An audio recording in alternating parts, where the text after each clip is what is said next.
बिस्मिल्लाहिर्रहमानिर्रहीम। Nadia pets cross की जानिब से हुसैन आपकी खिदमत में हाजिर। 2021 अप्रैल के साथ ही गर्मी की आमद शुरू। पाकिस्तान में गर्मियों में पीक टेम्परेचर 52 डिग्री या 52 डिग्री सेंटीग्रेड तक पहुंच जाता है, जो कि परिंदों में बहुत ज़्यादा मोर्टेलिटी का बायस बनता है। और इसी वजह से जो बर्ड फार्मर है वो सबसे ज़्यादा नुकसान जो है वो सिर्फ और सिर्फ गर्मी के मौसम में, क्योंकि गर्मी के मौसम में ही सबसे ज़्यादा परिंदों की मोर्टेलिटी होती है, परिंदे बीमार होते हैं। और के सेटअप ठीक ना होने की वजह से, केयर ठीक ना होने की वजह से साल का जो मुनाफा है वो इस मौसम में नुकसान की सूरत में बराबर हो जाता है। तो आज की वीडियो में यही सब कुछ हम बताने जा रहे हैं। ये बड़ी कॉम्प्रिहेंसिव वीडियो है, क्योंकि इसमें हम आपको शेल्टर के अरेंजमेंट बताएंगे कि इसको इंसुलेट आपने अपने केजेस को कैसे करना है। इंसुलेट से मुराद के गर्मी अंदर ना आए और सर्दियों में सर्दी भी अंदर ना आए।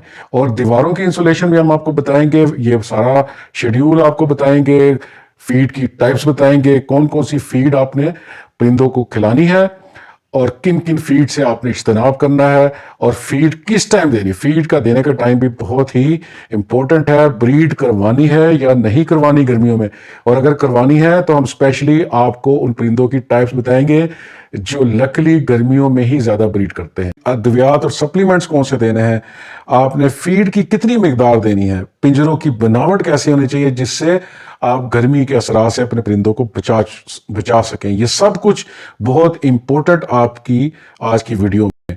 और अक्सर लोग ये भी सवाल करते हैं कि हमें इतना कुछ करने की क्या जरूरत है, क्योंकि परिंदे जो है वो नेचर में भी तो जिंदा है। नेचर में कौन उनको पंखे लगा कर देता है, कौन डेजर्ट कूलर लगा कर देता है।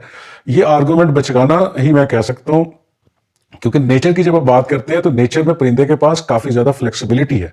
मसला ये है कि गर्मी हो तो ऊपर जो है वो सर्दी होती है। जैसे एयरक्राफ्ट में जब आप जाते हैं तो वहां का टेम्परेचर -30-40 तक चला जाता है, यानी कि ग्लेशियर वाला टेम्परेचर होता है जब हवाई जहाज ऊपर उड़ा होता है। तो जितना ऊपर जाएंगे हवा ठंडी होती जाएगी। तो यही असूल परिंदों का है, वो परिंदों में ज्यादा ऊंची फ्लाई करते हैं और फिर एक जगह से दूसरी जगह वो माइग्रेट कर देते हैं। उनके पास गजा के चॉइस की भी काफी फ्लेक्सिबिलिटी है। मसलन नेचर ने उनके दिमाग में ये उसकी इंस्टिंक्ट्स में शामिल है कि कौन सी दवा, कौन सी गजा खानी है, कहां से मिलेगी, कौन सा मैंने मिनरल खाना है। सारा कुछ जो नेचर में पाया जाता है वो अपनी चॉइस से खाता है गर्मी के हिसाब से। और साया और धूप का इंतखाब करता है। जब उसको सर्दी लगती है वो धूप में आ जाता है, जब उसको गर्मी लगती है वो साया में चला जाता है। ये तो नेचर में वाकई करता है, लेकिन जब आप उसको केज में बंद करते हैं वो ये सारा कुछ नहीं कर सकता। इसलिए केज में आपको उसकी स्पेशल केयर करनी पड़ती है।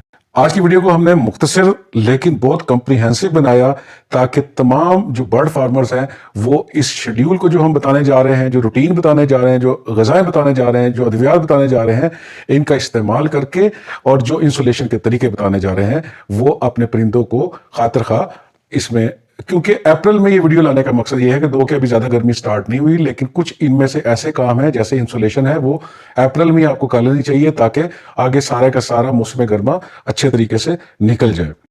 अभी तरतीब से सबसे पहले हम आपको इसकी इलामत बताएंगे कि इलामत क्या है जिससे आपको पता चले कि परिंदे को गर्मी लग रही है या उसको लू लग गई है, और इसके उसके बॉडी के ऊपर क्या असरात होते हैं, क्या नेगेटिव असरात होते हैं, और फिर इन असरात के खिलाफ आपने तदाबीर या मेजर्स क्या लेनी है।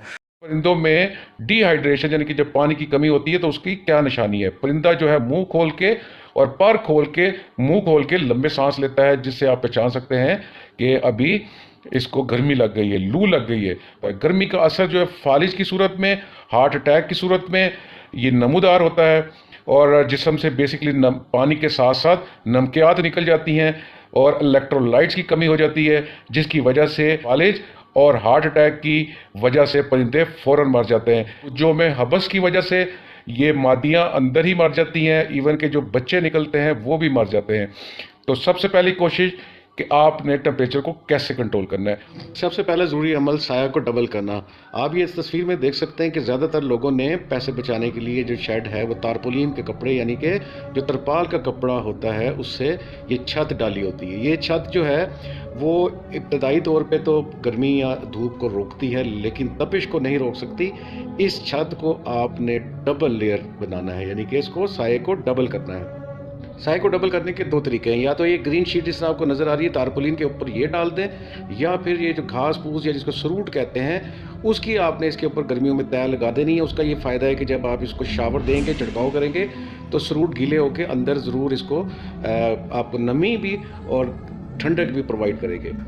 तीसरी किस्म की इंसुलेशन का तरीका है जो कि महंगा है लेकिन इंतहाई कारगर है। स्क्रीन पर देख सकते हैं कि इस तरह आप अपने केजेस की इंसुलेशन जो है वो आराम से कर सकते हैं। यह इंसुलेशन से क्या मुराद है? इंसुलेशन से मुराद डिफरेंट मटेरियल जो कि ज़्यादातर लेफ्ट ओवर मटेरियल्स होते हैं, उनसे एक फोम की या ऊन की टाइप की एक लेयर द लेयर उसको साथ कॉम्पैक्शन से जोड़ा जाता है, जिसकी वजह से उसके हवा जो है वो उसके अंदर ही ट्रैप रहती है, और हवा ट्रैप रहने की वजह से जो बाहर का गर्मी है वो अंदर नहीं आती, और इसी तरह सर्दी भी अंदर नहीं जाती, और अंदर का टेम्परेचर भी मेंटेन रहता है। ये वही इंसुलेशन का तरीका है जो रेफ्रिजरेटर में यूज होता है, और दुनिया का ये सबसे कारगर तरीका है। कीमतें हैं वो 200 से 250 रुपये किलो के हिसाब से ये मिलती है। कि शाम की तरफ आते हैं, जो सबसे अच्छी जो इस टाइम चल रही है वो ग्लास वूल्स को कहते हैं। ये फाइबर ग्लास की ही टाइप है, और ये आप तस्वीर में देख सकते हैं। उसके बाद मिनरल, ये मुख्तलिफ मिनरल से तैयार की जाती है। इसी तरह जो भेड़ की जो ऊन है उससे ये भेड़ की जो शीप वूल है ये तैयार की जाती है। इसी तरह रॉक वूल और स्टोन वूल, ये पत्थरों और डिफरेंट मादनियाँ से ये तैयार की जाती है। और इसी तरह जो रुई है जिसको कॉटन वूल कहते हैं, ये भी आप इसे ये ना समझिए इसे गर्मी आती है, ये गर्मी को रोकती भी है और सर्दी को भी रोकती है। ये बाजार में इसके एक्सपर्ट कम मिलेंगे क्योंकि ये नई चीज़ है, लेकिन ये कि आप नादिया पेट्स क्रॉस से www.nadiapetscross.com वहाँ से अपनी गाइडेंस ले सकते हैं, और इसकी जो मटेरियल्स हैं वहाँ से भी परचेज कर सकते हैं। और इसके अलावा पिंजरों के सामने जैसे कि अभी आप तस्वीर में देख रहे हैं हमने शेड किया हुआ है, इसको शेड आपने ज़रूर प्रोवाइड करना है ताकि आपके परिंदे आसानी से एक साए के अंदर घूम फिर सके। एयर सर्कुलेशन, ये देखें आपको, ये चारों तरफ से आपने इस तरह पिंजरे बनाने हैं कि चारों तरफ से इसकी हवा जो है, इसकी हवा आमदोरफ्त रहे, और जब तक एयर सर्कुलेशन नहीं होगी आपके कोई डेजर्ट कूलर या पंखे लगाने का फ़ायदा नहीं होगा। हवा को एक तरफ से चलना चाहिए और दूसरी तरफ से निकलना चाहिए, इसको एयर सर्कुलेशन कहते हैं। ये जिस तरह का आपको अरेंजमेंट नज़र आ रहा है, इसमें चारों तरफ से परिंदों को हवा मैसर है। एयर सर्कुलेशन करने के बाद आपने डेजर्ट कूलर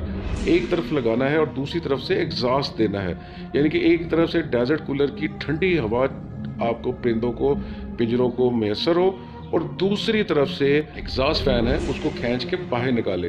एग्जॉस्ट फैन जो है उसकी सर्कुलेशन को भी इंश्योर करता है, दूसरा जो हबस होती है अंदर उसको भी निकाल देता है। यानी कि डेजर्ट कूलर भी और एग्जॉस्ट फैन भी, ये दोनों आपने दोनों सिरों के ऊपर ये लगाने हैं। तीसरी शावर यानी कि आपने 2 टाइम आइडियल है।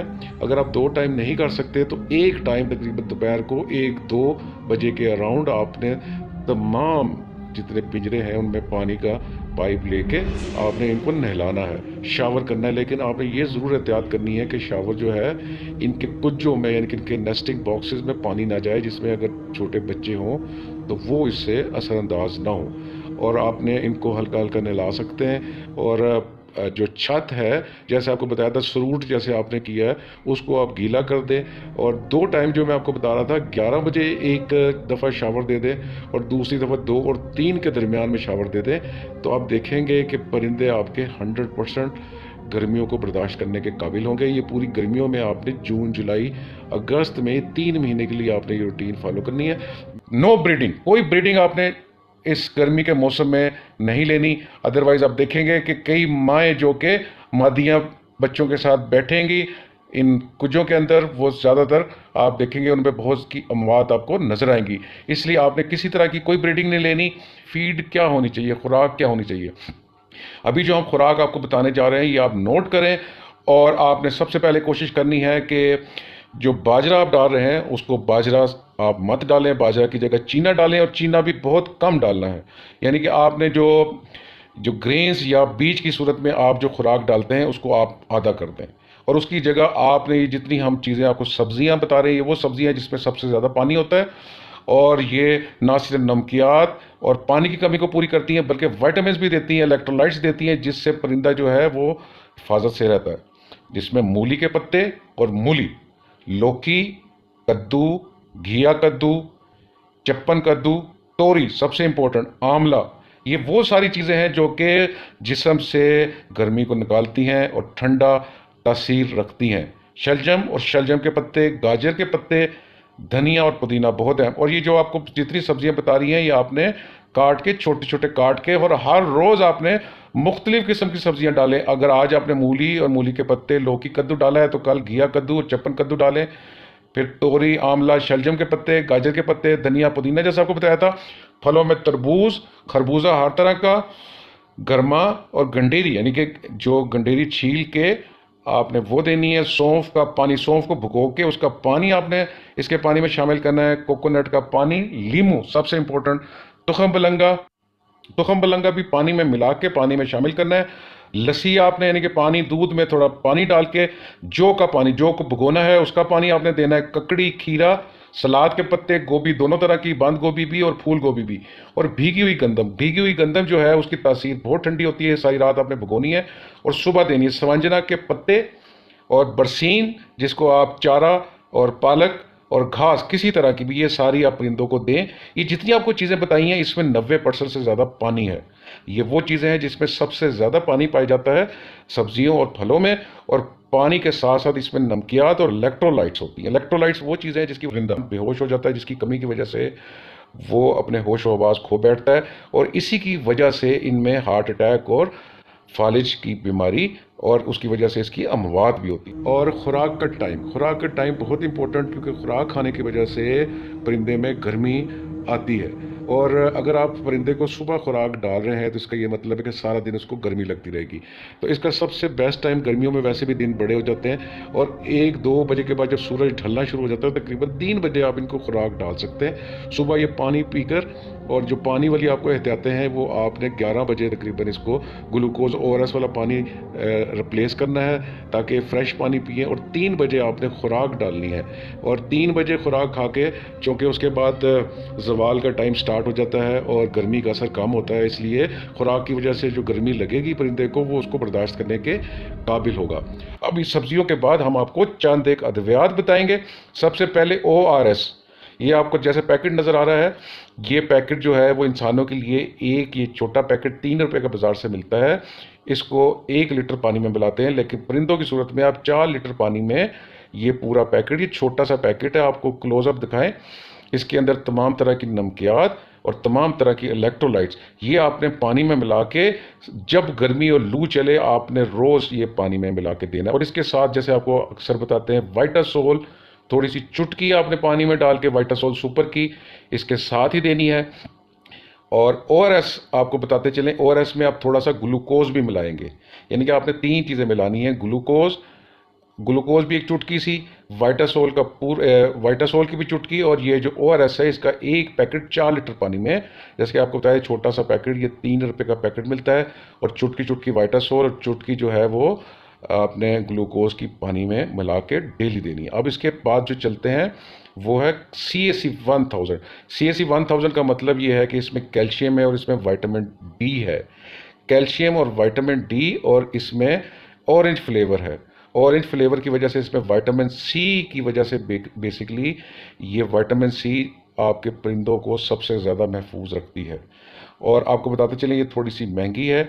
और इसके अलावा हम दूसरी ऑप्शन आपके सामने, जो कार्लसन, यानी कि कार्लसन कंपनी का कार्लसन D, और ये इसमें 30 गोलियां हैं और तकरीबन 108 रुपये का ये पैक है। इसका ये मतलब है कि आपको 3.5 रुपये की एक गोली, और एक गोली आपके, अगर आपके 50-60 परिंदे हैं या इवन के 100 भी है, एक गोली काफ़ी है। अगर आपके कम है तो उस हिसाब से आप आधी गोली भी दे सकते हैं। तो आपकी ये 100 रुपये की गोलियां जो हैं वो पूरा महीने से ज़्यादा चल जाएंगी। गोलियां आपको नज़र आ रही हैं, इसमें विटामिन C, विटामिन D और कैल्शियम, और इसके अंदर बहुत से मिनरल्स भी हैं। कार्लसन D जैसे आप देख रहे हैं, कार्लसन कंपनी का, और अच्छा है, ये सस्ता भी है। CAC 1000 महंगा है, आप ये भी ले सकते हैं। और आपके इसके इंग्रेडिएंट दे सकते हैं, ग्लेक्सो स्मिथ क्लिन की ये बना हुआ है, और इसमें इसका भी ऑरेंज फ्लेवर है। इसको देने का तरीका जैसे आपको बताया था, आपने ORS, ये वाइटासोल, ये सारे आपने पानी में मिक्स करके ग्लूकोज ये आपने डेली परिंदों को देना है। विटामिन C जितनी भी परिंदों को टेंशन या जितनी एंग्जाइटी, ये सब गर्मी की वजह से जितनी होती है उसको ये ख़त्म करता है। विटामिन C का जो अच्छा सोर्स है वो विटामिन C की गोलियां भी दे सकते हैं, नींबू पानी में डाल के दे सकते हैं ये आपने, और नमकियात को भी ये पूरा करता है। अगर आपने इस गर्मी से परिंदों को महफूज कर लिया तो आपका मुनाफे की शरह जो है वो मैक्सिमम से मैक्सिमम की तरफ जाएगी। अभी सबसे इम्पोर्टेंट बात कि वो कौन से परिंदे जो कि गर्मियों में सबसे अच्छी ब्रीड देते हैं। नंबर 1 स्क्रीन पे आप देख सकते हैं चाइना डव, एक्चुअल नाम डायमंड डव है, ऑस्ट्रेलिया से इसका तल्लक है और ये बहुत अच्छी ब्रीड करती है। आप इसके 2 बच्चे पर महीने के हिसाब से काउंट कर सकते हैं। इसकी तफसीली वीडियो हम पहले दे चुके हैं, लिंक में हम उसकी डिस्क्रिप्शन में लिंक दे रहे हैं, वहाँ से आप देख सकते हैं। डायमंड डव के बाद जो है वो फिंचेस जो है वो सर्दी में ज़्यादा मोर्टेलिटी है और गर्मी में सबसे अच्छी ब्रीड इसकी आती है। लेकिन आपने इसको सिर्फ इसके जो कुजे हैं जहाँ पे ये बच्चे देते हैं उसके अंदर पानी नहीं जाने देना जब शावर करते हैं, और कीड़े वहाँ कीड़ों की अप्रोच नहीं होनी चाहिए, कीड़े इनके बच्चों को खा जाते हैं। उसके अलावा ये दोनों परिंदे हैं, ये बम्पर ब्रीड देने वाले परिंदे हैं।